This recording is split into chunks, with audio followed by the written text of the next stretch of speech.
एक ज़ेन फकीर हुआ। उसके पास, उसके मंदिर में जहां वो ठहरता है, उसके वृक्ष के नीचे जहां वो विश्राम करता है, दूर दूर से साधक आते हैं, दूर दूर से साधक आते हैं। उससे पूछते हैं ध्यान की कोई विधि। वो उन्हें ध्यान की विधियां बताता है। वो उन्हें कोई सूत्र देता है कि जाके इस पर ध्यान करो। एक छोटा सा बच्चा भी कभी कभी उस वृक्ष के नीचे आके बैठ जाता है, कभी उसके मंदिर में आ जाता है। 12 साल उसकी उम्र होगी। वो भी सुनता है बड़े ध्यान से बैठ के। बड़ी बातें उसकी समझ में नहीं भी पड़ती हैं, पड़ती भी हैं, क्योंकि कुछ नहीं कहा जा सकता। कई बार जिनको पड़ता है कि समझ में पड़ रहा है, उन्हें कुछ भी समझ नहीं पड़ता, और कई बार जिन्हें लगता है कुछ समझ में नहीं पड़ रहा, उन्हें भी कुछ समझ में पड़ जाता है। बहुत बार ऐसा ही होता है कि जिससे लगता है कुछ समझ में नहीं पड़ रहा, कितना भी समझ में पड़ जाना कोई छोटी समझ नहीं है। वो छोटा बच्चा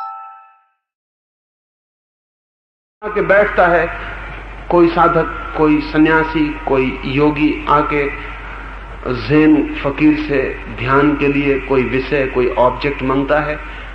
वो देखता रहता है। उसने देखा कि जब भी कोई साधक आता है तो मंदिर का घंटा बजाता है, झुक के 3 बार नमस्कार करता है, झुक के विनम्र भाव से बैठता है, आदर से प्रश्न पूछता है, मंत्र लेता है, विदा होता है, फिर साधना करके वापस लौट के खबर देता है। एक दिन सुबह वो बच्चा भी उठा, स्नान किया, फूल लिए हाथ में, आके जोर से मंदिर का घंटा बजाया। ज़ेन फकीर ने ऊपर आंख उठा के देखी कि शायद कोई साधक आया, लेकिन देखा वो छोटा बच्चा है जो कभी कभी आ जाता। आके 3 बार झुक के नमस्कार किया, फूल चरणों में रखे, हाथ जोड़कर कहा कि मुझे भी वो मार्ग बताएं जिससे मैं ध्यान को उपलब्ध हो सकूं। उस गुरु ने बहुत बड़े बड़े साधकों को मार्ग बताया था, इस छोटे बच्चे को क्या मार्ग बताया, लेकिन विधि उसने पूरी कर दी थी, इंकार किया नहीं जा सकता था। ठीक व्यवस्था से घंटा बजाया था, हाथ जोड़कर नमस्कार किया था, चरणों में फूल रखे थे, विनम्र भाव से बैठ के प्रार्थना की थी कि आज्ञा दें, मैं क्या करूं कि ध्यान को उपलब्ध हो जाऊं, प्रभु का स्मरण आ जाए। उस छोटे से बच्चे के लिए कौन सी विधि बताई जाए?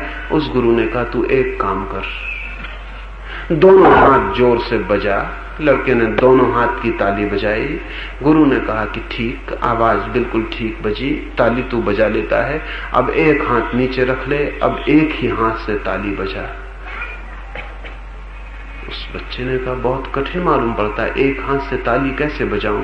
तो उस गुरु ने कहा यही तेरे लिए मंत्र हुआ, अब इस पर तू ध्यान कर, और जब तुझे पता चल जाए कि एक हाथ से ताली कैसे बजेगी, तब तू आके मुझे बता देना। बच्चा गया।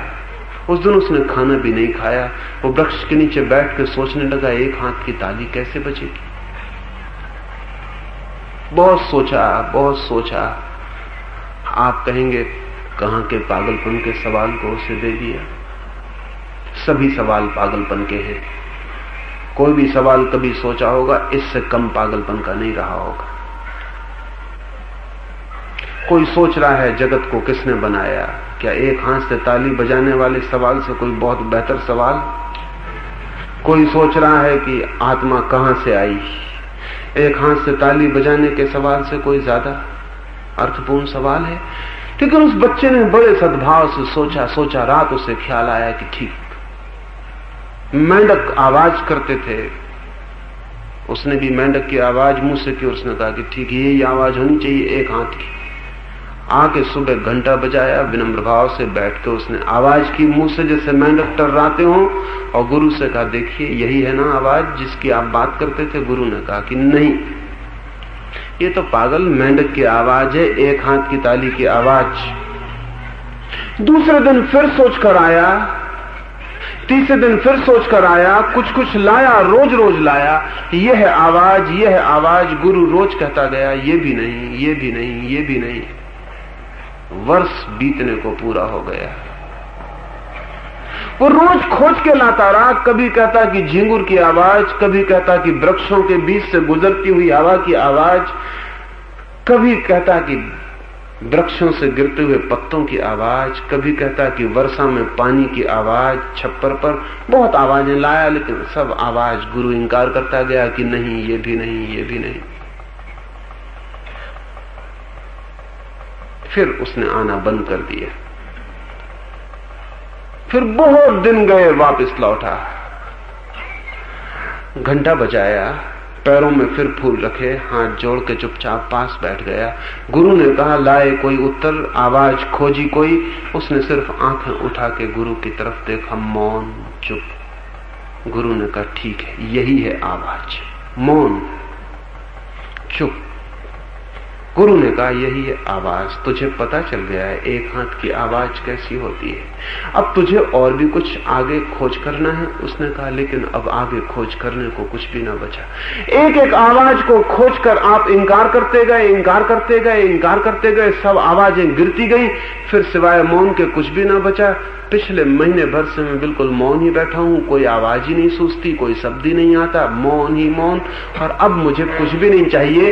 एक हाथ की आवाज जान पाया नहीं जान पाया मुझे पता नहीं, लेकिन इस मौन में मैंने जो देखा, जो जाना, शायद लोग उसी को परमात्मा कहते हैं। एक एक चीज को इंकार करते चले जाना पड़ेगा। किसी से भी शुरू करें, शरीर से शुरू करें तो जानना पड़ेगा कि शरीर नहीं है। भीतर जाएं, श्वास मिलेगी, जानना पड़ेगा श्वास भी वो नहीं है।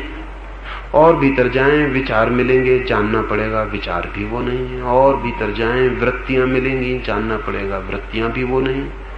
और उतरते जाएं, और उतरते जाएं, भाव मिलेंगे, जाने की भाव भी वो नहीं है। उतरते जाएं गहरे गहरे कुएं में। एक घड़ी ऐसी आ जाएगी कि इंकार करने को कुछ भी ना बचेगा, सन्नाटा और शून्य रह जाएगा। आ गई अंतर गुफा, जहां अब ये भी कहने को नहीं बचा कि ये भी नहीं है।